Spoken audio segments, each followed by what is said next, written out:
What is up, everybody? Welcome into episode 60 of the Brahma Bullpen, coming to you from the cow pasture on behalf of United Football Media. And we got producer, non-committal producer, but he's here again from the horse pen. What's up, producer? How you doing today? Doing good. Glad to be here. Glad to be here. You know, you got a lot of compliments after our last episode. People saying producer knows ball. I don't know what that's all about, but hey, welcome I'll to take it. welcome to the YouTube world, man. Well, welcome into the bullpen, everybody. We're gonna get right into it. We got a jam-packed episode 6 of the bullpen. And it's episode 60, so it should be jam-packed, right? So here we go. We're gonna do a little roster update. We're gonna do a little news update for the league. It's not necessarily breaking news. It came out a couple days ago at the time of recording this, but we're gonna just go over it here and put a little bullpen spin on it, and then we're gonna do linebacker talk. As you know, we're getting closer and closer to the season. This is the ranking season that we've been calling it. We started off with coaches, then we did quarterbacks. Now, what are we doing? The next logical thing, the quarterback of the defense. What do you think about that, producer? Quarterback of the defense day, linebacker rankings. Yeah, I like it. I'm ready for it. So, looking Doesn't forward matter to if you like it. That's what we're doing, okay? All right. it. But Sounds anyway, good. I won't go into our terminology when we get in there. But first, as we always like to do, is lead off with San Antonio Brahma news. And it's pretty interesting what we got going on here in San Antonio. So, for those of you that maybe are not on social media, I know most of the people that would be dorky enough to watch this show is definitely following the league on social media accounts. But we have a UFL communications department that normally puts out roster signings. And that's where I've been keeping the Brahmas rosters updated from. Then the word on the street was that Fox News had an accurate and updated roster, and maybe the UFL communications department might have let a few players slip here or there, right? So we started using two sources, UFL communications as well as Fox News.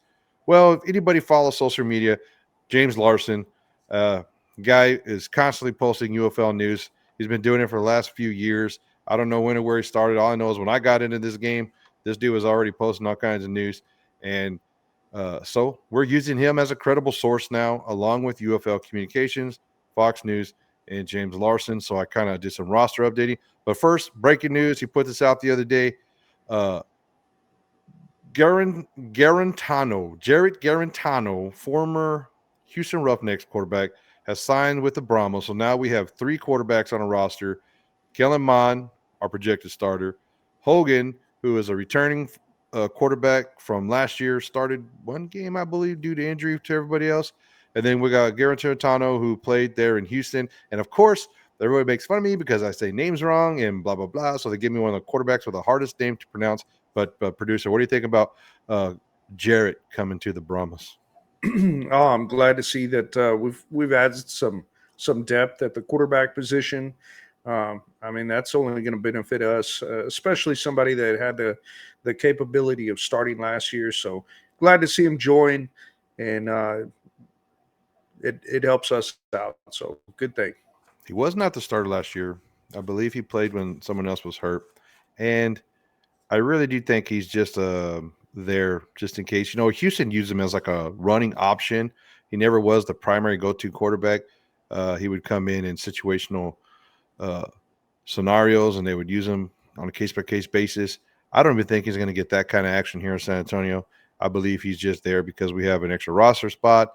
He was probably with Houston when Wade Phillips was up there. Wade probably got a little soft spot for him. I'm just guessing that. I didn't research that, but Wade Phillips has been known to sign Houston players. And so I'm just guessing that. Anyways, that's my thought. But, hey, we got three quarterbacks on the roster. I think he's going to be QB3 or situational QB because what I saw from Hogan last year, I think he's a pretty viable backup. But, hey, we got Kellen Mond, and he's going to make it all season. Anyways, moving along, more updating from Larson. So with the signing of Garantano, you have to make room on the roster. So, and we signed Greedy Williams at cornerback. So you can see a couple of players got cut. Aaron Nelson as wide receiver and defensive back Tyler Boatwright. I will tell you our wide receiver room is super deep. And so these are the updated rosters since the last time. Those are all the roster moves we've had for the San Antonio Brahmas since we had our last episode 59. So just real quick for everybody, here is the updated roster. You can see we got it. Guaranteed and Tano kind of up there at quarterback range, and we kind of clean it up a little bit. So feel free to pause this, do whatever you got to do. Also follow us on social medias at SA Brahma Bullpen. We're on X, we're on Insta, and we're on YouTube, right? So give us a follow, and the rosters will be posted there. All right. Any thoughts on roster news before I go on to league news? Do you want to redeem yourself from the nice things you said about Guaranteed and Tano, or you good? No, I mean I'm glad to have him on the Brahmas. Welcome him to the team, but I agree with you on where he'll be. Obviously, Mon's going to start, so I hope Mon stays healthy the whole year. But I think we have some capable quarterbacks if something does happen to Mon, which we definitely hope it does not. Yeah, and for those of you who do not watch Mon in college, extremely durable quarterback. I don't even remember him missing many games at all due to injury. So on to roster news. Now, I'll let everybody else know, me and producer talked about this UFL headquarters update one-on-one before the episode. We really don't talk about the stuff in the episode so much. We kind of just let it be organic as we go through it, i.e. he says things like Garen Tarantano's a good quarterback. He obviously doesn't remember Houston games. But anyway, I'm just kidding. I'm just giving the producer a hard time. Every quarterback in the league is a good quarterback. They're pro athletes. All right. So anyways, United Football League was excited to announce that they're increasing, extending, ratifying, I don't know, something with this whole hub concept. It was already well-known information. There was an Arlington hub. All the teams had offices up in there. And then they had extra practice facilities in and around the Dallas-Fort Worth area, and all teams were traveling in and out of Dallas back and forth. Why there was a need to repost this, I believe, is because the agreement that they had with the city of Arlington was renewed. Arlington probably has some sort of incentive-based system they got set up for the league, and this is just something to make the city feel wanted and needed, maybe to kiss the butt of that Arlington mayor. By the way, he's a jerk. Anyways, I know him personally. Anyway, but he's good for the league because he gives the league stuff. I don't know. I don't like him. Anyways, I digress. So I think they're just ratifying this agreement with Arlington, hosting the city's offices and everything. Here's my thought on it. I think it pushes the possibility of team relocation into markets. I think this is a confirmation that for the foreseeable future, we are going to be working off the hub model. I know they originally talked about hub model and as soon as possible getting into markets. I think we're not at the possible. I think they're staying hub, and I think we're going to stay hub for a while. And when I say a while, I mean multiple seasons from now. What do you think, producer? What do you think this UFL breaking news update from Arlington says about the league? I think the fact that they announced it, I don't have so much of a negative feeling about it. If they keep the hub model, but the league stays healthy, I'm fine with that. I want the league to survive, do well. However, I think the fact that they're investing in offices, perhaps planning for the future, it shows that where they're aiming for, what they're looking for. Perhaps additional office space may help them with expansion in the coming years. So I don't think that this is necessarily a negative thing. I'm fine with it. I'm glad that they're looking forward. Did I come off as negative? Well, maybe a little bit. I think so. I didn't say anything negative. I said this extends the hub model. I didn't say it was a negative. I have no problem with the hub model as long as the league survives and they continue to make San Antonio Brahmas feel like a San Antonio team. I'm okay with it. I was perfectly happy with the fan events they did last year, the extra things they brought the players down here, access to players, things like that. Everything was great. I have nothing negative to say about the hub model. I will say, like I mentioned, I feel this extends the hub model. Yeah, we would like to see them in their home markets, right? That would be the goal. We would like to see them. Is it? What's that? Is it? I think it is. I'll take a 20, 30, 40, 50-year successful league with a hub model over a 4 or 5 year successful league in in league in home markets. I don't know. I don't think you have to be in home markets. I think you have to make sure there's a presence in home markets.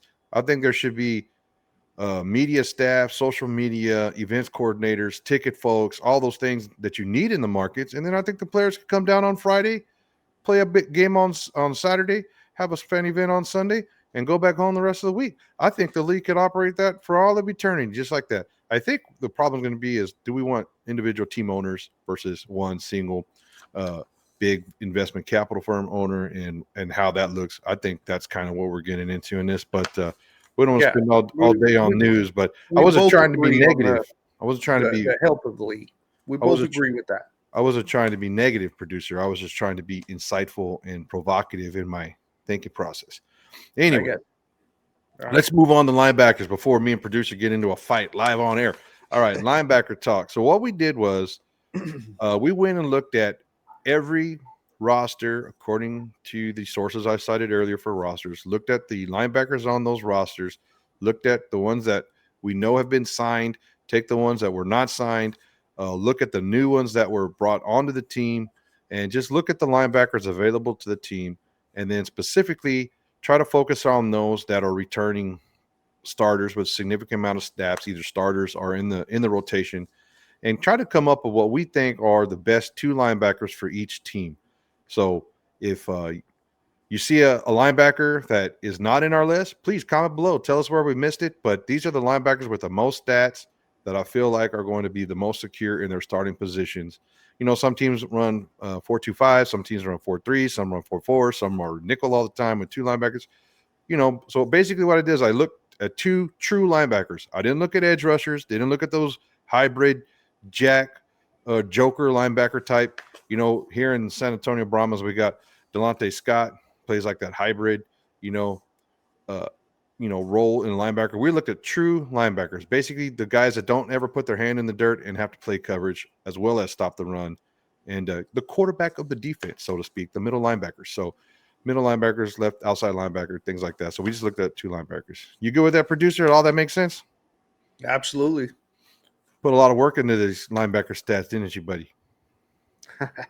All right, let's get going. You hit me hard this episode. You see that nervous laugh right there? Anyways, all right. We're going in alphabetical order by city this week, and then at the end, we'll pop up our rankings. Me and producer both got rankings, so here we go. So with Arlington Renegades, we got Donald Payne and Story Jackson.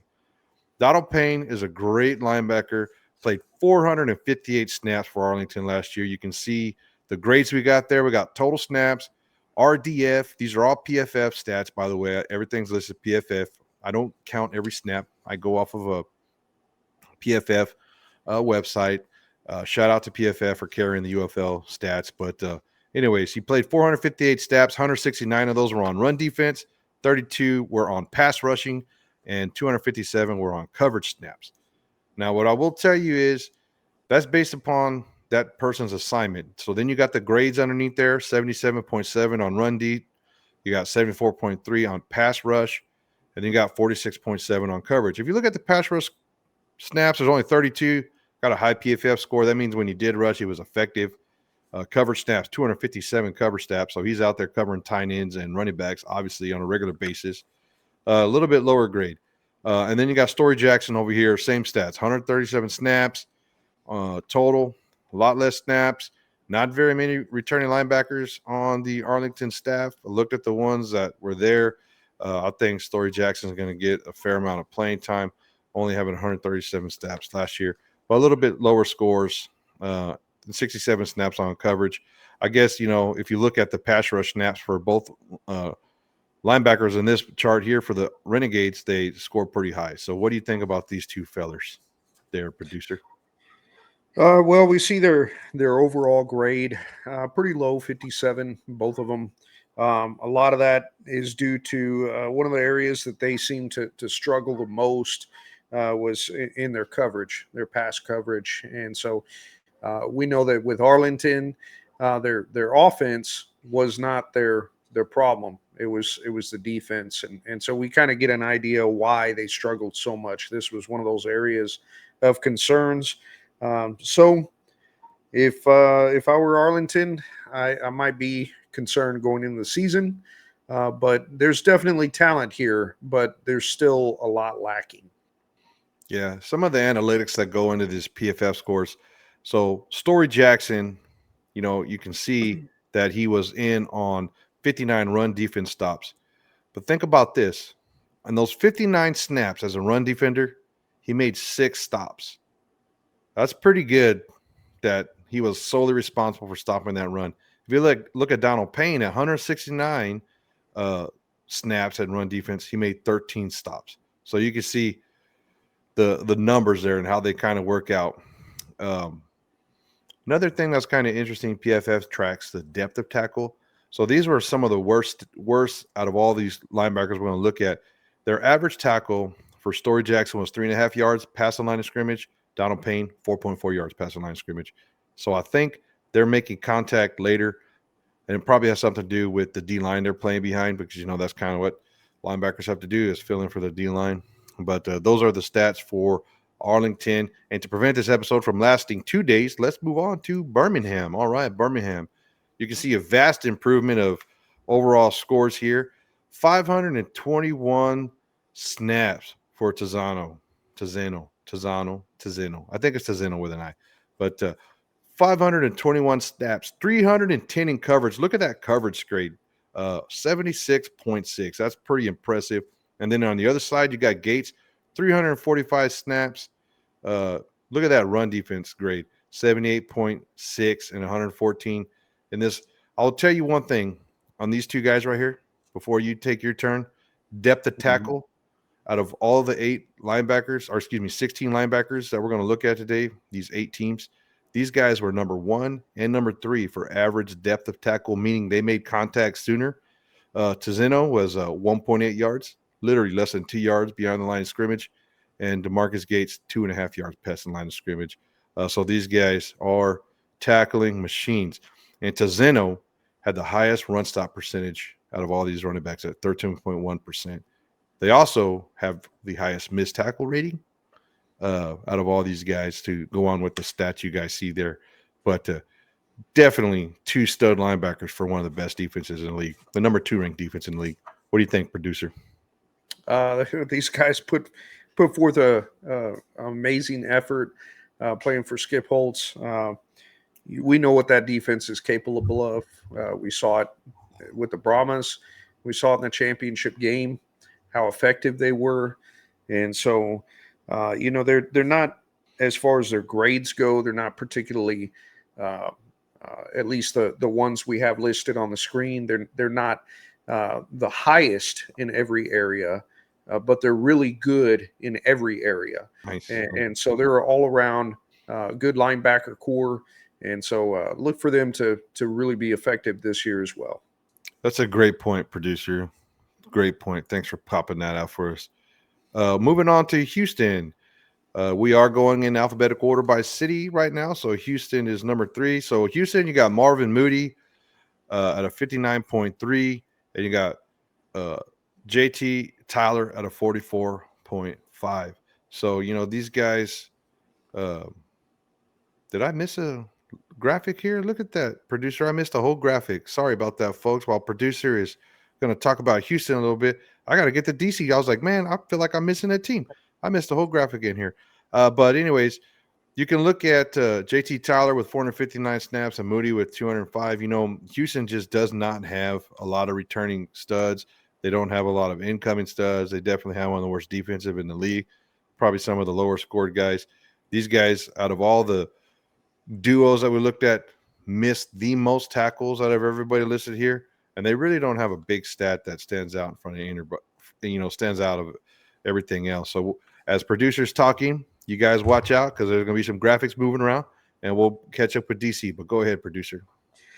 Well, just in regards to the Roughnecks and what they'll have, I would be really concerned about this linebacker core as well, about what their potential will be.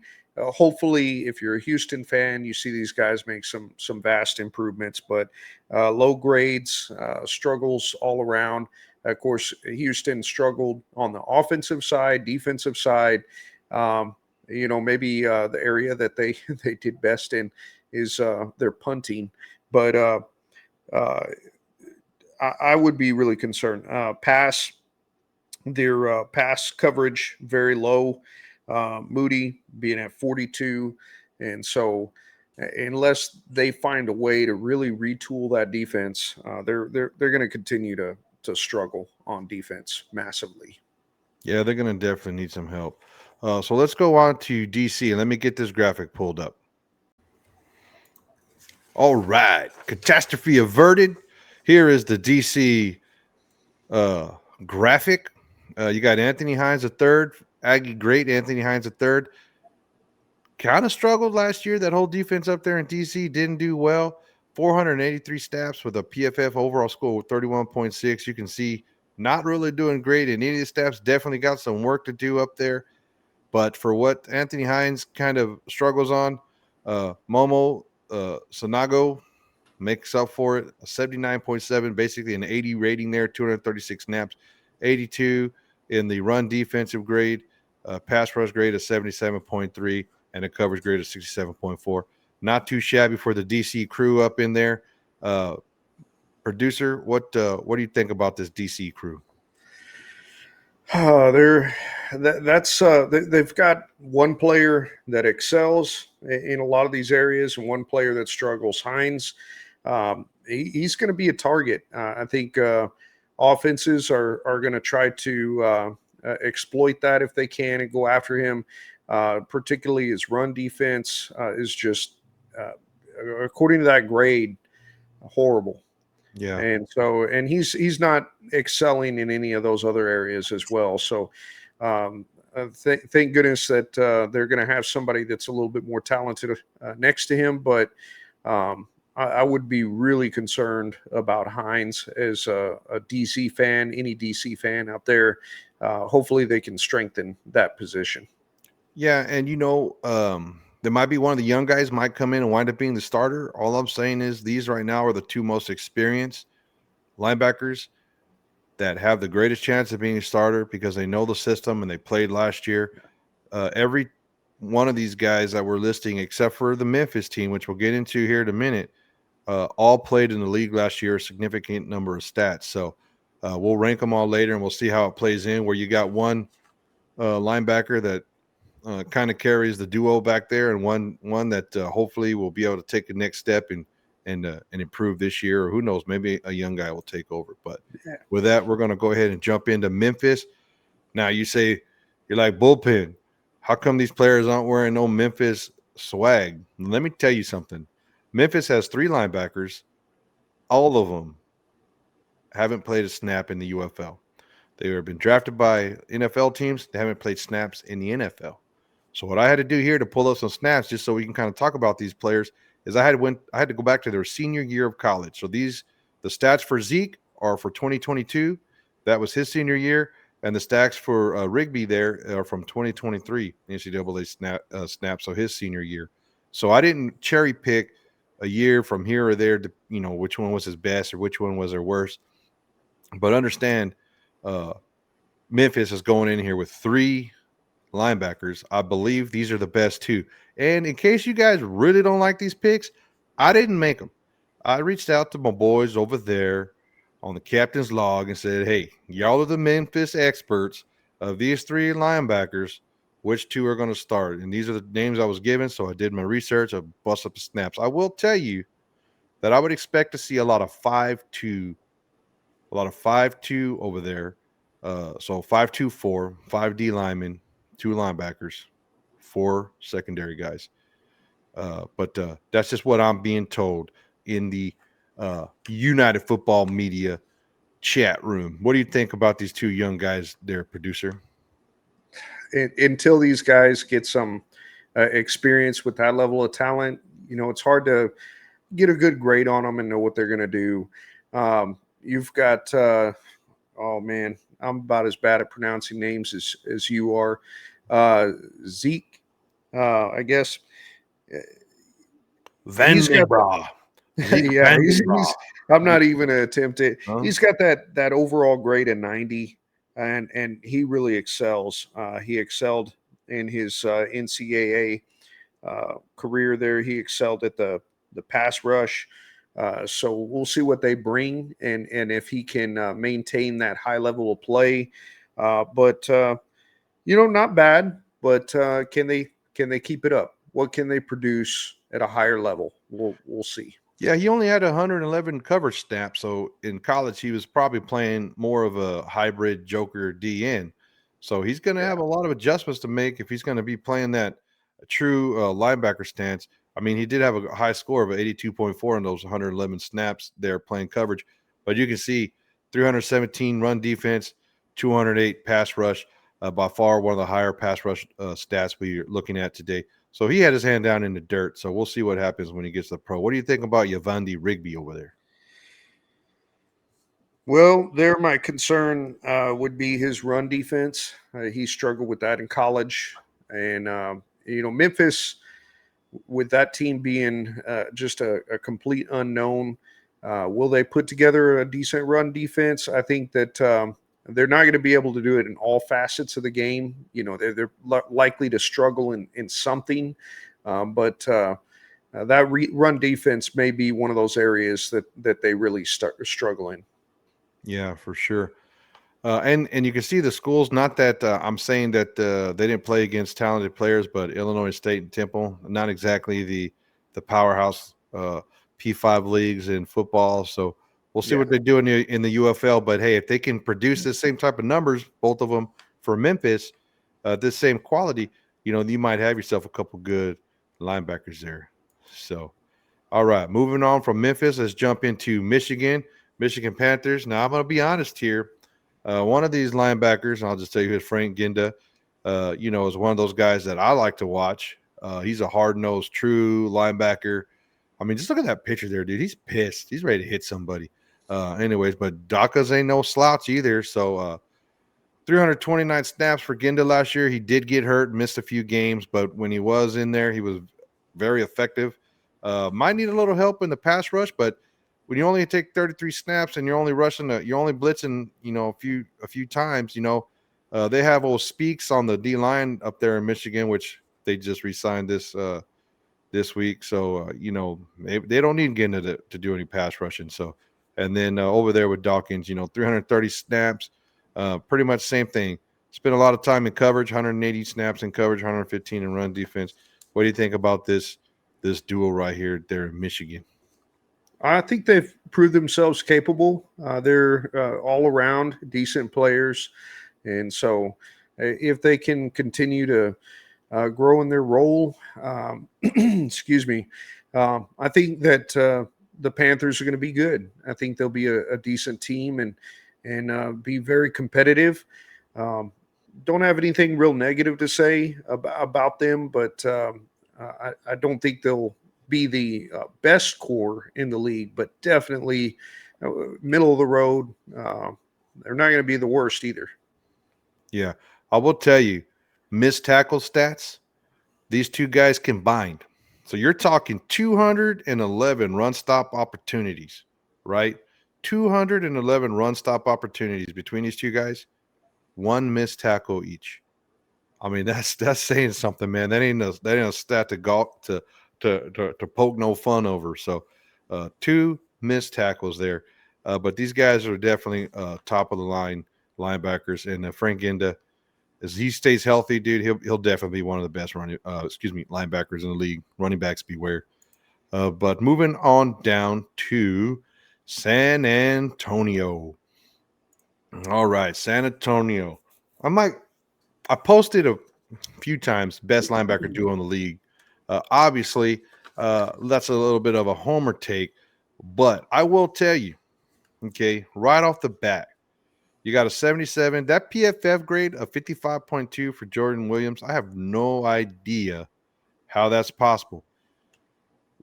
He is a tremendous tackler in the league. I want you to look at the total snaps at these guys. 554 snaps for Beckett, 591 for Jordan Williams.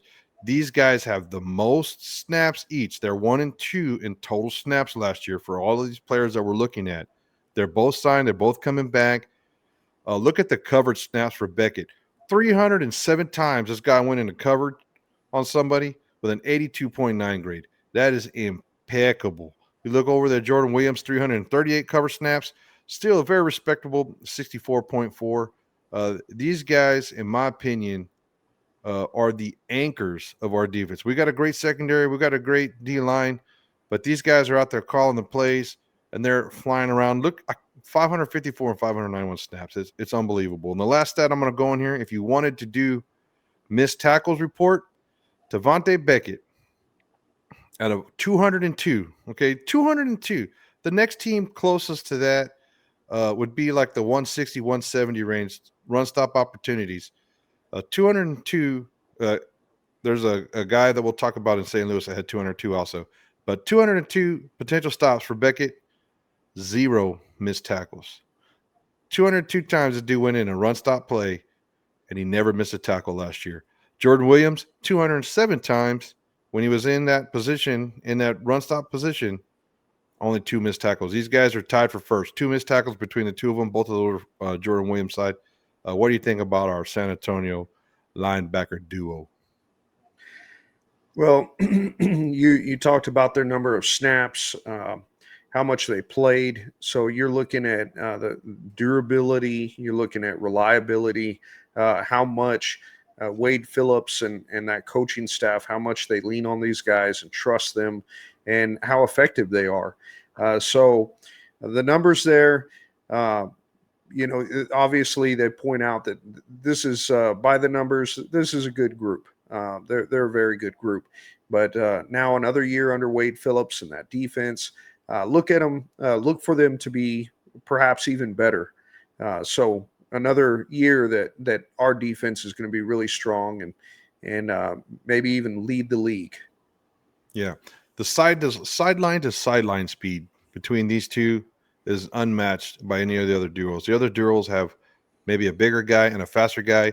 Some guys better in runs, some guys better in pass coverage. These guys are basically just as effective unilaterally, both of them. And you're not going to outrun them sideline to sideline. So definitely a duo, definitely a team to watch out for. The top 2 linebackers on the number 1 scoring defense in the UFL, both returning with the same defensive coordinator, same scheme, and of course with the great Wade Phillips as their coach. Going to be a tough duo to beat. And rounding out in no particular order, we're in St. Louis now. Mike Rose and Willie Harvey. Now I will tell you, this Mike Rose PFF overall grade of a 90.6, his run defensive PFF grade of a 90.3, and his coverage grade an 85.1. That I don't even understand how that's possible. But he did play 317 snaps, had some damage. Damage. Like, what are we talking here? Had some injuries. He took damage, fall damage. Yeah. Anyway, some injuries, missed some games. And then Willie Harvey, man, look at that pass rush snap PFF grade of a 90. So for what Mike Rose kind of struggled in with a 65.2, but whenever Willie Harvey blitzed, he got somewhere. He did what he had to do. What do you think about these two studs up in St. Louis? Yeah, they're scary. They're going to help the Battlehawks win some games. Definitely make them a hard team to beat. That's going to be a hard defense to play against. So I think they're going to be great. I wish that. I'll just say I think perhaps they could be the best duel in the league, in my opinion. But we'll see. I hope San Antonio proves better. But man, these are some talented guys. Yeah, when we talked about the Birmingham linebackers, they were 1 and 3 in depth of tackle. Well, Mike Rose was number 2, so he averaged 2.3 yards when he made those tackles, passing line scrimmage. So that running back wasn't getting very much room. He had the second highest stop percentage at 12.4%, and he had also 105 run stop opportunities. It is the only linebacker other than Devontae Beckett to not miss a tackle when put in those situations. So he's a sure tackler. And then with Willie Harvey, he only missed 2 tackles in the 202 times he was put in that situation. So 2 missed tackles between the two of them when in that run stop potential. It's pretty crazy. One of the other things to look at one of these stats as before we get into our ranking. You got anything else on these two guys? Nah, I'm You're good. good. One I'm of the good. stats to look at, PFF, they give a stat called it's called causing the offense to fail. It's a percentage of the play not working because these guys did their job. So when the other team had a running play, these guys filled the gap and made the tackle. The highest ranking stop percentage was Devontae Beckett at 22. Jordan Williams was at 14. Mike Rose and Willie Harvey were at 13 and 11, respectively. Uh, you go back up to the Birmingham guys, Tizeno, 21, DeMarcus Gates at an 11. I mean, you're just talking. Can you imagine being Beckett and at 22% of the time when he was in a run defensive snap, he stopped the other team? I mean, it's unreal. Same thing for Tizeno, 21% of the time. It's nuts, man. So some of these guys, they talk about maybe Beckett is a little undersized. Maybe that's why he's not in NFL. I disagree. I think he can make these tackles in any league, and I definitely know some NFL teams that could use a upgrade at the linebacker position. But we're very, very, very, very, very happy he's here in San Antonio. So we love having that linebacker duo.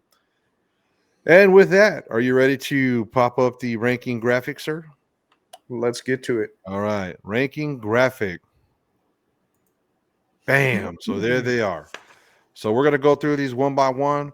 I went with the home team like I should and went with the San Antonio Brahmas. I've been talking smack for 2 years that Williams and Beckett are the best linebacker duo in the league, pound for pound, step for step, tackle for tackle. Best duo in the league. And I'm sticking with it. Producer, save face and give me why is St. Louis number one in you just never put the Brahmas number one. Well, maybe this year we'll see him at number one. We'll see him at the end of this year when we look back. We'll see that they prove themselves to be number one. But when you look at number one and number two, we kind of flipped there with St. Louis and the Brahmas, and I really do think that St. Louis is perhaps a little bit more talented, but I think it's very close. Between those guys, I'd say it's 1A and 1B. I think they're both right there. Just the factors that you discussed, that we talked about, the stats and the things that we take into consideration, how they're ranked and what's considered in those analytics. I think that St. Louis has the edge, but it's not by much. And so they could both be in that number one spot, in my opinion. But I put it the way that, at least to start the season, I would anticipate them to perform. Did y'all hear the backup beeper? He just said they could both. Did you hear that? Anyways, all right. Well, I I just put the Brahmas number one because I think if you were to take those two guys, stick them together, they would be the best linebacker that you can make. Going on to number two, I got number two, St. Louis. Like you said, we just kind of swap 1 and 2. Definitely Mike Rose. You can't say enough about that guy. If he stays healthy all year, he absolutely makes that defense better. And he's intense. He's intense when he's playing football. He's one of those guys that he's going to put a hit on you. And then Willie Harvey, man, I really do think he's a great linebacker as well. So I got them at number 2. Now, say some nice things about the Brahmas linebackers, please. Some nice things. Oh, let's see here. Well, I will say that they. Oh man, You can't. You're at loss for words for saying nice things about the Brahmas linebackers. Well, I had a train of thought, and you kind of caught me off guard and changed it there. I mean, there's so many things that they excel at. You mentioned their speed, and we talked about their durability. Just the things that they excel at that perhaps don't immediately pop up on a stat sheet or show. You know, the intangibles that they have. I think they're great. One of my areas of concern is that pass rush. Which St. Louis was a little bit better at. And so I'm hoping that area is stronger than what we're seeing, at least projected by the PFF scores. But I think they're going to be great. So I do think that, but that's my reason for putting them at 2. Okay. And we both got the Stallions at number 3. I got the Stallions ranked number 3 because they are the second best defense in the league. But I just think that the St. Louis combined talent for Rose and for Harvey just kind of outdo Tizeno and Gates a little bit. And it's a close 2 and 3. It's actually a close 1, 2, and 3. In fact, when I did my ranking, I did it from the bottom up. Okay, I'll just tell you that. When we get lower down in this list, my answers are more definite. But I think those 3 teams are real close. Yeah, I agree with that. They're all so close. I mean, you can't knock the Stallions down too far below the other 2 between the Brahmas and Battlehawks. They're an excellent team, so look for them to really do well this year too. You go down to the Panthers with Ginda and Dawkins, 2 very, very, very stout linebackers. I don't know if I mentioned it when we went over the graphic, but they only missed in their run defense attempts. They only missed 1 tackle each. Both of them 100 and 111 potential stop opportunities. Each one of them only missed 1 tackle. I think Frank Ginda is going to be one of the top 2 or 3 linebackers in the league if he stays healthy. And I was very excited to see him come back because I will tune into a Michigan Panthers game just to watch him. Any thoughts on Michigan before we move on? I just agree with you on all the points with them. They're going to be solid and definitely top half of the league. Okay, we'll move on to DC. I'll let you go first on DC. What do you think about DC? That way I can just say I agree with you. Well, you bring up so many of these good stats. It's what can I add? You've got them all there. So these guys, Hines, of course, played a lot of snaps, and he's played a lot. The concern once again with the areas of coverage and how they'll do in coverage. I think that's going to remain a big concern. We'll see if they're able to shore that up at all. But I think they'll be decent. They'll be serviceable, but still believe bottom half of the league. I don't think they'll get in that top half. And I think that's just going to be an area that they're going to struggle with all year. Yeah, DC had the most missed tackles and run stop opportunities for linebackers. And I just think that they got the most improvement to make. And I think they might probably play behind one of the worst D lines. We haven't got into D line ranking yet, so I haven't done a whole lot of digging on that. But moving into Arlington Renegades, we got Jackson and Payne. I love Payne. We'll see what he can do this year. He has 13 stops where he made the other team's running play fail. So that's nothing to just scoff at. But we got them at number 6. They did have 2 missed tackles each, so little up there when you're looking at some of the other teams having 2 total. They have 4 total missed tackles in those run stop opportunities, and Jackson was only in that opportunity 57 times, so the ratio kind of works out that way. But what do you think about Arlington? They definitely need to improve their defense from last year. Absolutely. They're not going to be the worst, but once again, they're going to be one of those underperforming, underwhelming defenses. They're probably going to be playing from behind quite a bit and struggling to catch up in games. So There's that word again, underwhelming. Yeah, I know. Yeah, that's a good word. That's a go-to word for you, huh? I guess so. Wow, nice. All right, 7 and 8. I think you could flip-flop these 2. I got Houston at 7. Basically, I stuck Houston at 7 just because they were on the worst defense of the league.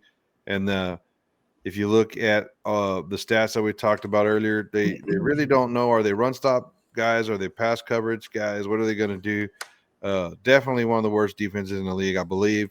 If we look back at our defensive rankings when we looked at head coaches, Houston was actually the worst statistical defense in the league, gave up the most points. And in Memphis, look, Memphis might wind up being great. I don't know with Vandenbrugh and Rigby what they're going to do. I had to put them at number 8 because they have the least UFL experience. All 7 teams ahead of them have returning UFL players that had 300, 400, 500 snaps. and you got guys coming in there with 0 UFL snaps coming straight from college. I think the league is good enough now to where rookies will have a learning curve when they come in here. So not because I'm hating on Memphis, I just think that And the last point I'll put on that, we still don't know who their defensive coordinator is going to be. We still don't know what style they're going to run. There's a lot we don't know about Memphis because they're the one team that's having a lot of turnover over there. So that's why I got them at number 8. They're going to have to earn it to get out of that the 8 hole out of last place. Yeah, I'll just speak with 7 and 8. Just like with the Battlehawks and the Brahmas, could be 1A and 1-2, or 1A and 1B. It's almost like Memphis and Houston could be 8A and 8B. They could both be in that bottom spot, but